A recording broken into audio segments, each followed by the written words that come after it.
안녕하세요. 성경의 거대한 이야기, 그 중심을 꿰뚫는 아주 중요한 퍼즐 하나를 오늘 함께 풀어보려고 합니다. 바로 하나님과 우리 인간 사이의 그 깊은 간극을 완벽하게 메워줄 한 지도자에 대한 이야기인데요. 자, 그럼 한번 시작해 볼까요? 출애굽기 맨 마지막 장을 보면요. 모세가 드디어 하나님의 말씀대로 성막을 완성합니다. 그러자 그곳이 하나님의 영광으로 가득 차오르죠. 그런데 정말 이상한 일이 벌어져요. 정작 그 성막을 지은 모세 본인이 그 영광 속으로 들어가지 못했다는 겁니다. 아니, 하나님과 가장 가깝다고 생각했던 모세조차 들어갈 수 없었다니. 이 장면이야말로 하나님과 인간 사이에 얼마나 근본적인 분리가 있는지를 보여주는 정말 충격적인 대목입니다. 도대체 이 분리의 문제는 어디서부터 시작된 걸까요?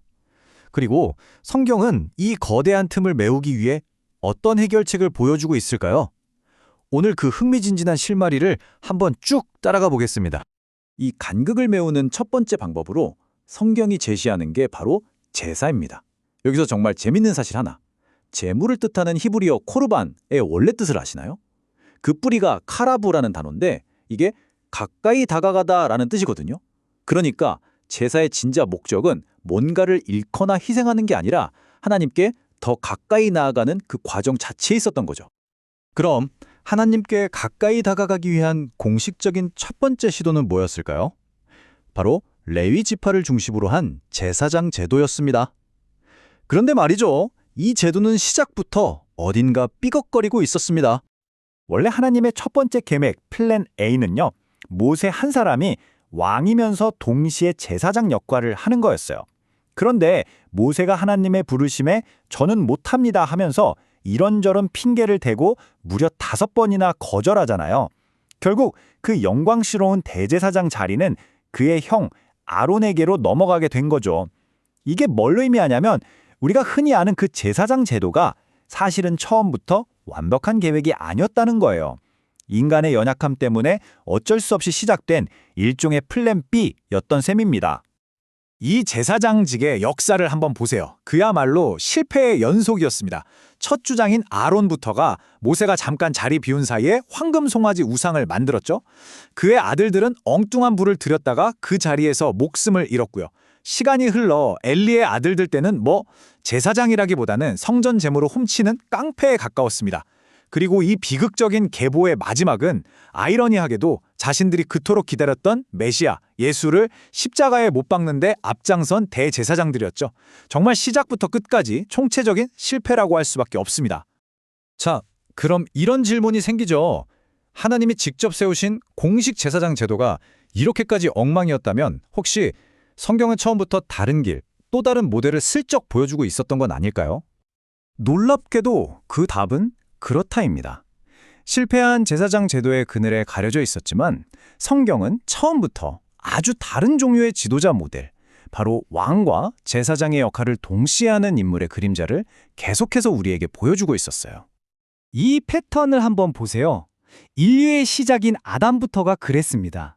그는 온 세상을 다스리는 왕인 동시에 에덴이라는 거룩한 성소를 돌보는 제사장이었죠. 이스라엘의 조상 아브라함도 마찬가지였습니다. 왕들의 아버지가 될 거라는 약속을 받았지만 직접 제단을 쌓아서 하나님께 나아갔어요. 그리고 결정적으로 멜기세덱이라는 미스테리한 인물은 성경에서 아주 명확하게 왕이면서 동시에 제사장이라고 불립니다. 이게 과연 우연일까요? 아니면 성경이 우리에게 뭔가 중요한 힌트를 주고 있는 걸까요? 구역에서 이 숨겨진 왕 제사장 모델을 가장 극적으로 보여준 인물이 있습니다. 바로 다윗 왕이에요. 그는 레위 지파가 아니었기 때문에 제사장이 될 수 없었는데도 그의 행동은 그 누구보다 제사장다웠습니다. 다윗이 했던 일들을 보면요. 당시 율법으로는 정말 상상도 못할 파격적인 일들의 연속이었습니다. 제사장의 옷인 에봇을 입고 춤을 췄고 오직 제사장들만 먹을 수 있는 거룩한 빵을 먹었죠. 심지어 자신의 죄를 회개하면서 직접 번제를 드리기까지 했어요. 기억나세요? 사울 왕은 이와 비슷한 행동을 했다가 왕위에서 쫓겨났거든요. 하지만 다윗이 제사를 드리자 하나님은 벌이 아니라 하늘에서 불을 내려 응답하셨습니다. 이건 하나님께서 아론의 계보가 아닌 다른 종류의 제사장직을 인정하고 계셨다는 아주 강력한 신호였죠. 그리고 마침내 시편 110편에서 하나님이 이 모든 것의 마침표를 딱 찍으십니다. 공식적으로 선포하시는 거죠.